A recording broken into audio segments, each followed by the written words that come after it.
Chapter 17. Afterwards, a fog of war. Randolph and I had completely turned the tide of the battle. An hour ago, the battle had been slipping away from our hands, but now we had gotten the better of our enemies. We had 9 archers, 65 cavalry, 43 knights, 150 swordsmen, and 100 pikemen, while the enemy had been reduced to no archers, 5 cavalry, 3 knights, and 50-foot soldiers, including swordsmen and pikemen. Our men quickly took out all of the foot soldiers. As soon as the life of the last foot soldier was put to an end, the remaining small enemy army retreated and began to flee the battlefield. Our men chased them for a minute before giving up. They shouted loudly at them with the words, "Cowards!"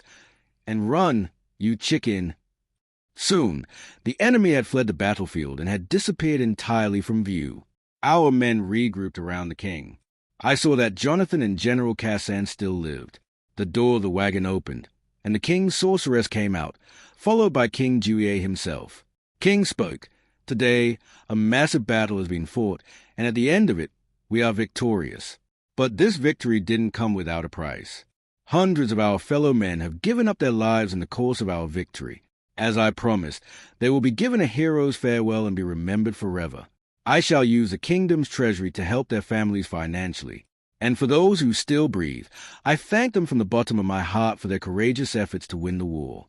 In the end, I can't overlook the boy and the mysterious man who at the end of the war turned the tide of the battle and sent the enemies running for their lives. Without their help, this victory would have been nearly impossible. We shall return with many wagons to the battlefield and take our every dead soldier back to the castle for proper burial." King looked at the general, who stood a few paces from him in his right. "I give that task to you, General Cassan. Make sure that none of my heroes is left behind." "Yes, sire," the general said while nodding. With that, the king climbed back to the wagon, and the sorceress followed her behind. The wagon then got in motion and made its way back to the castle. We watched as the remaining army began moving behind the wagon. It had been done. The curse had been finally stopped from being laid. Soon, we would travel back to the future, and I would be with my parents once more. I couldn't be happier. The army soon disappeared, and we were left alone on the battlefield, which was tainted with countless dead bodies and pools of blood. It was a grim sight to behold.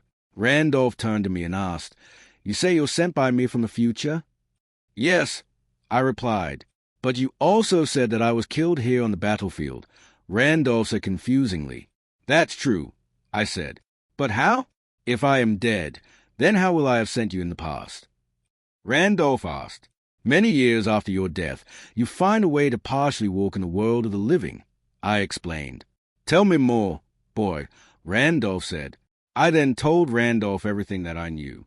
When I had finished, Randolph nodded while scratching at his beard. "You succeeded in your quest then. With your help, I have not only avoided my death but stopped the curse as well. I am very grateful to you for that," Randolph said. "No, Mr. Smith, it wouldn't have been possible without you. You did the real work by gifting me an enchanted knife and protecting me with your magic from evil, and also giving me an opportunity to reverse everything bad by sending me through your teleport to past. With your help, my parents will live once again, and I can't thank you enough for that." Randolph now turned his back to me and started to move his right hand in a clockwise manner. I immediately understood what he was doing. He was creating a teleport, the teleport back to the future. Randolph called me to stand beside him. I obeyed. After a few seconds, a pentagonal sign was drawn by itself. Randolph closed his eyes and meditated. The pentagon sign then began to glow with red color. We stood at the center of it. Randolph raised both hands, and, with a flash, a bright white door, as exact as I had seen in the cellar, appeared in front of us.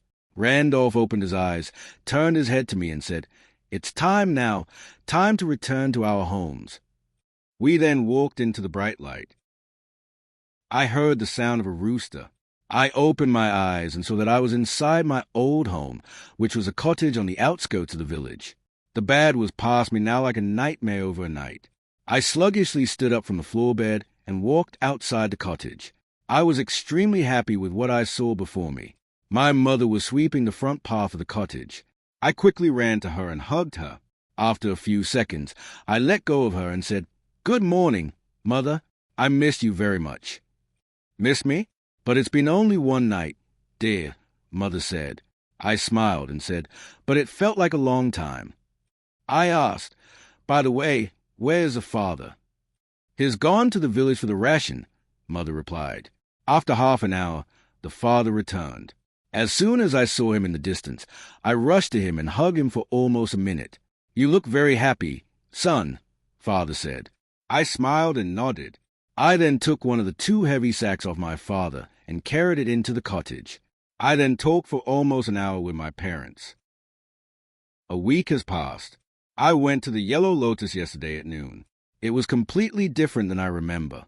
The whole area was covered with mines and dig sites, trying to bring out the precious luxuries that lay underneath the land. I found no house or any trace of Randolph.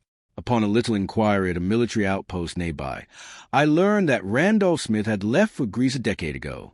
He must be pursuing his dream of becoming a master sorcerer. I wish I had a chance to say goodbye to him. I miss Maggie and Marie, too. Anyway, my father says that we will soon be moving into a new house. Well, that is good news. I hope that just like my last new house, it will not be tainted with anything evil. My name is Frank Carter, and that is my story.